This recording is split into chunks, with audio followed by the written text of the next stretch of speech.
fait venir un autre qui est très connu dans notre secteur, puisque c'était un médecin qui était vétérinaire, qui a parcouru tous les chemins de nos campagnes, ici, en Gironde, en Sud-Gironde et de partout. Il s'appelle Alain de Peretti, on peut l'applaudir. Il va vous faire une petite présentation personnelle. Il maîtrise son dossier sur le bout des doigts. Je te passe la parole. Alain. Merci Yves. Alors donc, j'ai promis à Yves d'être resté dans les temps qui me sont impartis et qui ont été un petit peu grignotés par... Voilà, mais c'est pas grave, c'était tout intéressant. Et donc c'est pour ça que j'ai pas l'habitude de parler, de lire, mais je me suis astreint à ça de manière à rester dans un temps correct. Alors, je me suis fait une spécialité qui n'est pas vétérinaire, enfin qui est un petit peu paravétérinaire, qui est le halal, qui a été un combat que j'ai engagé il y a 12 ans avec une association qui a maintenant plus de 20 000 membres. Et donc, ce combat contre le halal m'a amené à décrypter l'islam, automatiquement. En tant que praticien, je ne peux pas étudier une maladie sans en chercher la cause. Hein, on est d'accord.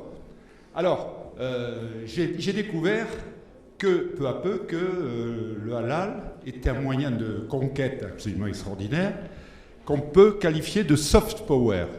Le halal est un soft power de conquête de l'islam. Et je vais essayer de vous le démontrer dans mon propos.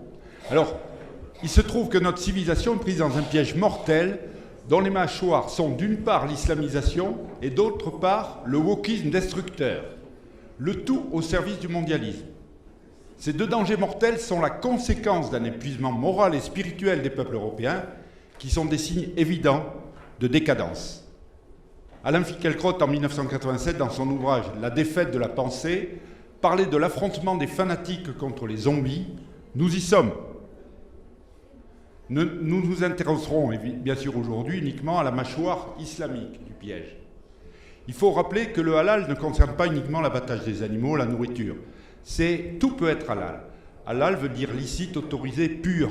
Il y a une notion de pureté, puisque la pureté en islam est extérieure. Ils peuvent être pourris à l'intérieur, mais pourvu qu'on respecte les codes, tout va bien.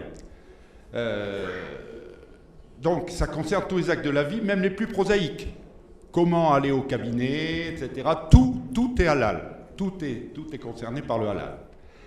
Et c'est un moyen puissant de contrôle social des populations musulmanes pour les maintenir dans la soumission, qui est la signification du mot islam, au même titre que le ramadan, le voile et autres prescriptions comme l'abaya qui a défrayé la chronique récemment.